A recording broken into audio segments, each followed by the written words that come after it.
Ok, salut à tous, bienvenue sur une nouvelle vidéo. Donc ça fait 30 secondes d'introduction pour regarder une machine qui est en train de faire couler du café. Voilà, ça c'est juste pour le temps de visionnage, parce qu'il y a une statistique sur YouTube qui nous gonfle, mais qui dit qu'en gros, les 30 premières secondes c'est super important.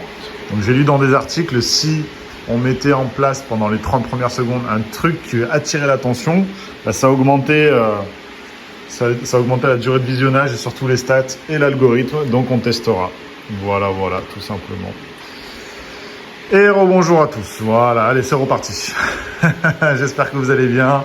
Écoutez, la ferme est en train de tourner. Les rigs ne sont toujours pas à l'arrêt. Hein. C'est pas prévu, c'est pas au menu pour aujourd'hui. Peut-être pour la fin de l'année, et encore, je pense pas. Moi, je continue, coûte que coûte, à avoir les petits rigs qui tournent. D'ailleurs, il faut que je mette en place le troisième petit nouveau, mais bon, j'ai pas le temps parce que là, actuellement, on est mi-octobre. Je rentre de 2 semaines de déplacement intensif, Nice, Paris, Alsace. Voilà, donc ça risque d'être un peu compliqué. Là, j'ai un petit peu de temps, donc je pense que je vais prendre le temps de monter ces rigs-là, juste ici, pour avoir similairement, une machine un peu similaire. Voilà, donc un apport de puissance supplémentaire. Aujourd'hui, je vais vous parler surtout, pas du montage de rig, pas de carte graphique, je vais vous parler Ethereum. Je vais vous parler Ethereum et notamment les forks d'Ethereum. Donc pour ceux qui ne savent pas, voilà, je préfère le dire et le redire, on ne peut plus miner d'Ethereum actuellement sur carte graphique et tout simplement on ne peut plus miner d'Ethereum. Ça fait du bien par où ça passe.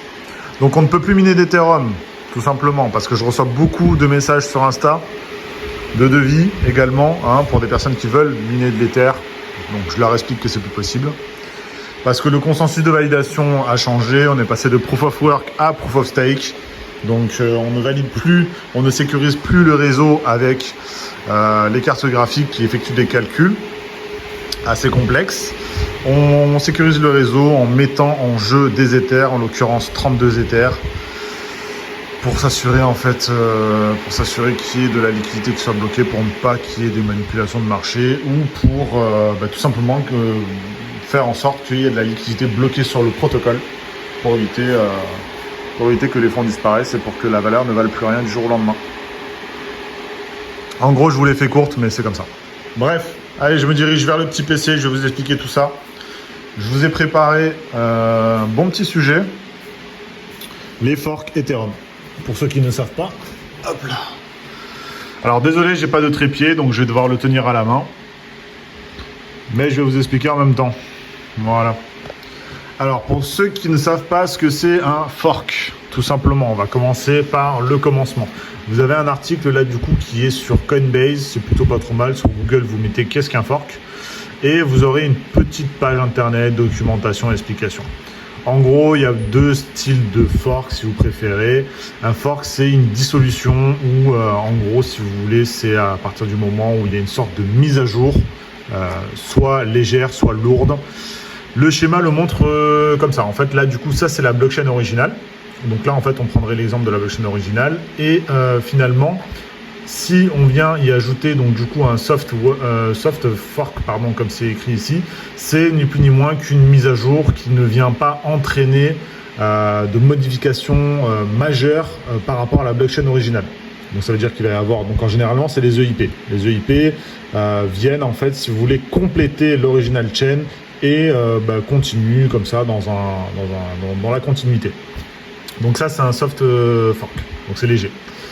Et là actuellement ce qui s'est passé sur Ether, donc il y a eu un hard fork en fait, et donc c'est ce qui a permis de passer en 2.0 pour ceux qui ne le savent pas. Donc un protocole où on a changé du tout au tout et on valide plus, comme je vous l'ai dit, les transactions avec les cartes graphiques, mais on les valide avec de la preuve d'enjeu. Bref. En gros, ce qui s'est passé, c'est que Ethereum, lui, est passé en 2.0, ok, et des développeurs, notamment en Chine, ont décidé de reprendre le code initial de la chaîne et d'y apporter des modifications et surtout, de le continuer, en fait, de le faire continuer dans le minage. Voilà. de le faire continuer dans le minage. Alors désolé, c'est peut-être un petit peu confus ce que je dis, mais c'est pas trop mon dada. Là-bas, j'essaie de vous expliquer comme je peux avec mes mots, en essayant de schématiser tout ça. Mais en gros, ils ont pris la blockchain originale et ils ont fait en sorte de la continuer là où du coup la fondation Ether est passée sur du 2.0. Eux, ils ont pris la blockchain originale et de continuer dans un consensus de validation en proof of work. Enfin, j'y arrive. Et du coup est né Ethereum POW. Voilà. Ethereum POW, c'est l'une des crypto-monnaies, l'une des blockchains crypto qui continue sur le proof of work. Mais il faut savoir qu'il n'y a pas que Ethereum POW. Il y en a d'autres. Il y a par exemple également Ethereum Fair. Donc c'est également un fork. C'est également des développeurs qui se sont mis d'accord pour créer du coup un nouveau token et pour continuer à miner dessus. Donc on peut miner l'Ethereum Fair, on peut miner l'Ethereum POW. Et si vous allez sur Mining Pool Stat, un site que je recommande, c'est plutôt pas trop mal. Quand vous mettez là ici Ether, en fait, si vous voulez, c'est un site qui regroupe toutes les pools, tout ça machin, sur lesquels on peut miner les différentes cryptos. Donc là, on met Ether dans la barre de recherche. Donc on voit Ether classique, ça, on le connaît, il n'y a pas de problème. Là, on peut voir qu'il y a Ethereum POW qui est apparu. Là, on peut voir également Ethereum Fair. Ether Social, ça je connais pas, mais je crois que c'était là avant. Ether Gem, ça c'était là avant. Ethereum Original, bon, il est resté, mais enfin bon, on peut pas le miner.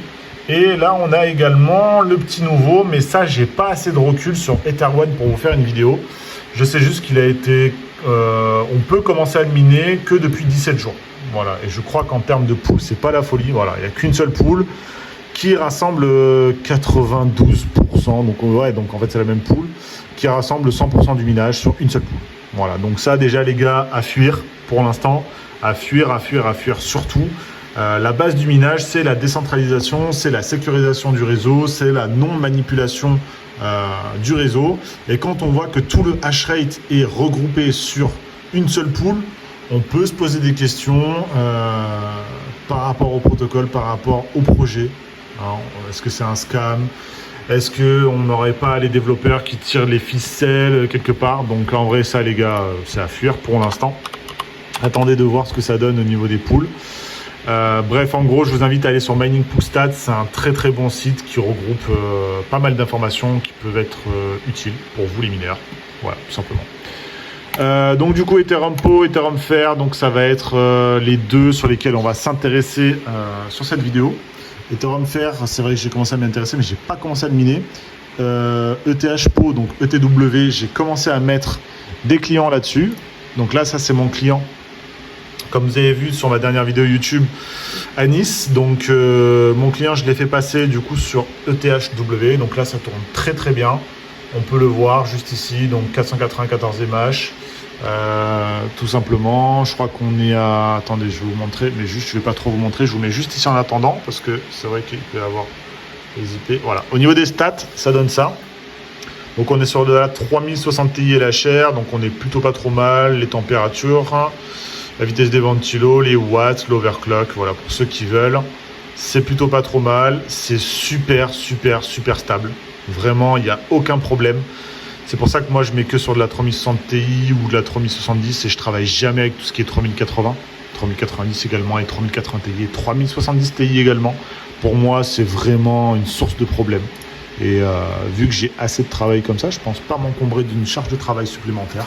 Donc je reste sur des cartes de plus petit calibre, mais au moins je sais qu'il n'y aura aucun problème, tout simplement. Bref, en gros, donc ça tourne plutôt pas trop mal. Donc là, on est à 494 MH. Si on va sur What to Mine, histoire de se donner une petite idée de la quantité de crypto minée. Alors, juste, j'essaye de vous prévenir, la vidéo va durer quasiment, je pense, 20 minutes. Pourquoi ? Parce que je vais vous parler donc du coup des forks d'Ethereum, mais également je vais vous parler entre guillemets des prédictions de prix et du halving de Bitcoin. J'en parle juste après mon argumentation sur Ethereum. Restez jusqu'à la fin, ça va être super intéressant. Donc pour revenir en fait à Ethereum W, donc si on a une puissance qui est similaire à celle de mon client, donc 495 MH, on peut espérer miner 5,25 ETHW par mois. Donc En représentation en euros, c'est pas la folie. 37, ouais, c'est ça, 37 $. Et on doit payer 120 € pour avoir 37 € de crypto. Donc, on est déficitaire. Vous êtes d'accord avec moi? On est déficitaire de 83 € pour pouvoir avoir 5,27. Alors après, ça, bien sûr, c'est une stratégie à adopter. Certaines personnes me diront que je préfère éteindre la machine et acheter pour 120 € de ETHW. Ce sera plus important. À la fin du mois, j'aurai une plus grosse quantité de crypto. Voilà. Après, vous avez peut-être raison. Mais moi, ce que je peux vous dire, et ce que je peux pas vous dire aussi également, c'est que chaque cas est différent et que chaque personne a une installation différente et que chaque personne mine dans une... Comment on peut dire ça? Mine dans des circonstances différentes, si on peut dire ça comme ça. Je pourrais pas en dire plus, mais je pense que vous m'avez suffisamment compris dans ce que je voulais dire. Hein, voilà, c'est surtout ça là. Bref, en gros, donc c'est intéressant pour mon client. Ensuite, si on passe sur ETHF, du coup, on est donc sur la même puissance, on est sur le même algo, ETH toujours. On est à 41 ETHF par mois, donc on est à 37 $, 120 $ de coût, c'est le même coût électrique. Donc on est déficitaire de 83,69. Voilà, si on paye l'électricité, 15 centimes. Voilà. Donc, c'est vrai que c'est pas ouf, dit comme ça, mais c'est vrai qu'il faudrait se projeter et il faudrait voir plus loin que là, actuellement, 18 octobre, le jour où je vous parle, où je fais cette vidéo.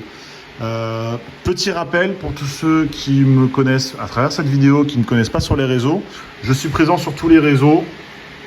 J'ai commencé surtout sur TikTok. Après, on a rebondi. Je suis sur Instagram, French Mining, pareil. Twitter, French Mining. Et les lives Twitch, en général, tous les samedis, French Mining. Si jamais vous voulez des informations complémentaires ou si vous voulez interagir avec mon équipe ou moi-même. Quand j'ai commencé, moi, l'Ether, c'était aux alentours de 120, 130 $. Donc, c'est vrai que c'était une autre époque, c'était d'autres circonstances. Mais je gagnais à peine plus, les gars. Hein. J'étais à la limite du déficitaire. Hein. J'étais limite pas rentable. Hein. Donc, après, c'est vrai que ce genre de situation, ce genre de moi, ce que j'ai vécu, entre guillemets, à l'époque, ça amène quand même à se poser des questions. Parce que quand on mine quand même pas mal d'Ether, à l'époque, quand ça vaut à peine 120, 150 $, on en mine certes en grosse quantité, ça valait pas beaucoup. Et puis après, on a eu le bull run de 2020. Donc, et c'est là vraiment qu'on fait des sous. C'est là, en attendant le bull run, en faisant un bag assez important et conséquent de crypto de votre choix. En l'occurrence, ici, on parle de THF ou THW. Que quand, du coup, ça pète, là, on fait vraiment des sous, on peut le revendre et c'est intéressant parce que là où tout le monde se dit je vais FOMO et tout machin, il faut que j'achète vite de l'ETHF, de l'ETHW parce que ça va redescendre. Mais vous êtes déjà placé dessus depuis quasiment 2 ans et vous avez juste une seule attente, c'est que le prix pump pour revendre. Quand tout le monde va se précipiter pour acheter, vous allez revendre. C'est une question de bon sens, mais c'est vrai que c'est très compliqué à comprendre et surtout à accepter. Voilà, donc ça c'est ma petite argumentation. Moi personnellement, voilà, comme je vous ai dit, j'ai commencé à 120 quand l'Ether était à 120 et une dizaine ou une quinzaine d'Ether plus tard. C'était plutôt pas trop mal, hein. Quand l'Ether était à 2-3 000, ça faisait plaisir. Ça faisait plaisir, je peux vous le dire. Mais ça prend du temps. Ça prend du temps. Beaucoup de personnes vous diront que c'est compliqué, ça rapporte rien, c'est mort, c'est une arnaque. Ça, c'est vous qui faites votre propre avis. Je vous invite à vous documenter sur tous les sites, à aller voir la chaîne YouTube de tous mes confrères, d'aller sur Internet. Surtout faites attention, il y a beaucoup d'escrocs également sur TikTok, Instagram. Faites très attention. Documentez-vous au max. C'est tout ce que j'ai à vous dire. Bref, en gros, tout ça, je rebondis sur le Bitcoin. Pourquoi je vous parle du Bitcoin? Parce que comme vous pouvez vous en douter, le Bitcoin, c'est lui qui mène la danse. Quand le Bitcoin augmente, tous les altcoins augmentent. Donc c'est super important de regarder ce qui va se passer sur le Bitcoin. Et en l'occurrence, il va y avoir du coup un halving sur le Bitcoin. Et oui, 2024. Comme vous pouvez le voir, alors la date exacte risque de varier. On ne se sent peut-être pas le 21 mars, mais peut-être le 22, le 23 ou peut-être le 19. à quelques jours près, en fonction de la validation des blocs. Mais en gros, ce qu'il faut retenir, les gars, c'est que dans 519 jours, on a le halving du Bitcoin. Le halving du Bitcoin, c'est quoi? C'est le nombre de récompenses obtenues par bloc qui est divisé. Actuellement, par bloc validé, donc toutes les 10 minutes, les mineurs de Bitcoin doivent se partager 6,25 Bitcoin. À partir de 2024, ça va diviser par 2, comme à chaque fois tous les 4 ans, et on va être à 3,12 BTC. Donc, je vous laisse imaginer. Là, vous commencez à capter ce que je suis en train d'essayer de vous dire. Ce qu'on observe également, c'est qu'à chaque fois qu'il y a eu un Bitcoin, donc là, un halving, donc on est passé de 50 Bitcoin en 2012, en 2009, en 2012, on est passé de 50 à 25. En 2016, on est passé de 25 à 12,5. Et en 2020, on est passé de 12 à 6,25. 2020, les gars, je vous fais pas un dessin, hein, c'est le bull run. Hein. C'est quand le Bitcoin est allé péter les 68 000 $ hein, sur Binance. Hein. Donc voilà, on est passé de... Alors, à vérifier, hein, bien sûr, mais là, je lâche une fourchette. Je crois qu'on est passé à un truc du style 6 ou 7 000 à 68 000. Donc, voilà. Juste, je pourrais pas vous en dire plus. Hein, je pense que il n'y a pas plus parlant que ça, quoi. Donc maintenant, dites-vous bien que quand vous avez une ferme qui tourne, peut-être que vous allez être déficitaire, peut-être que vous allez payer plus d'électricité. Si vous pouvez vous le permettre, tant mieux pour vous. Si vous voulez arrêter, acheter en direct, c'est une autre stratégie, vous pouvez également. Mais moi, ce que je vous dis, les gars, c'est cette date absolument à surveiller. C'est super important. C'est ce qui va, c'est ce qui en fait mène la danse en fait. Donc le truc c'est que là, faut se fier à ça. Faut se fier à ça. Après, si jamais vous voulez un petit peu rêver, hein, je vous invite à aller sur AMB Crypto. C'est un site qui permet de faire des prédictions. Alors bon, forcément, hein, quand on regarde le site, tout est beau, tout est rose. On a un Bitcoin à 1 million d'ici 2030. Mais quand même, ça permet d'être assez cohérent. Ça vient, entre guillemets, un petit peu... mon argumentation, du moins, vient appuyer potentiellement les chiffres qui sont cités ici. Voilà, hein, donc 2023, on aurait potentiellement un Bitcoin à 98 000 $. Là, 2024, bull run, on aura un Bitcoin à 130 000 $. Moi, je suis peut-être ambitieux, hein, mais le Bitcoin, moi, je le vois aller chercher les 200 000 pour 2024. Moi, pour 2024, je le vois aller chercher les 200 000. Donc après, vous faites votre propre avis. Donc voilà, je vous ai fait cette petite vidéo pour faire un petit point sur la situation et la conjoncture actuelle. Je sais que c'est pas facile, je sais que c'est compliqué, je sais que vous avez peut-être pas forcément de recul parce que pour la majorité des mineurs qui sont actuellement sur le réseau, vous êtes arrivés il y a un an, moins d'un an. Moi personnellement, je mine depuis 2019. Donc voilà, donc après c'est vrai que j'ai du recul sur la situation. J'ai déjà connu un bull run, donc je peux me permettre de prendre un peu de recul, de vous apporter mon peu d'expérience que j'ai en tout bien tout honneur, je préfère le dire et le redire. Voilà, parce que je sais que c'est des temps qui sont compliqués, mais tôt ou tard, la roue elle tourne. C'est ce que j'ai à vous dire, tout simplement. Et je finirai mon argumentation par, s'il vous plaît, pensez à mettre un petit pouce bleu juste en dessous de la vidéo. Ça me ferait grave plaisir. Pensez à vous abonner, pensez à partager partout. Et on se donne rendez-vous pour de prochaines vidéos ou alors en live Twitch tous les samedis ou sur Instagram. Pensez à vous abonner sur tous les réseaux. Allez, merci à tous. Ciao.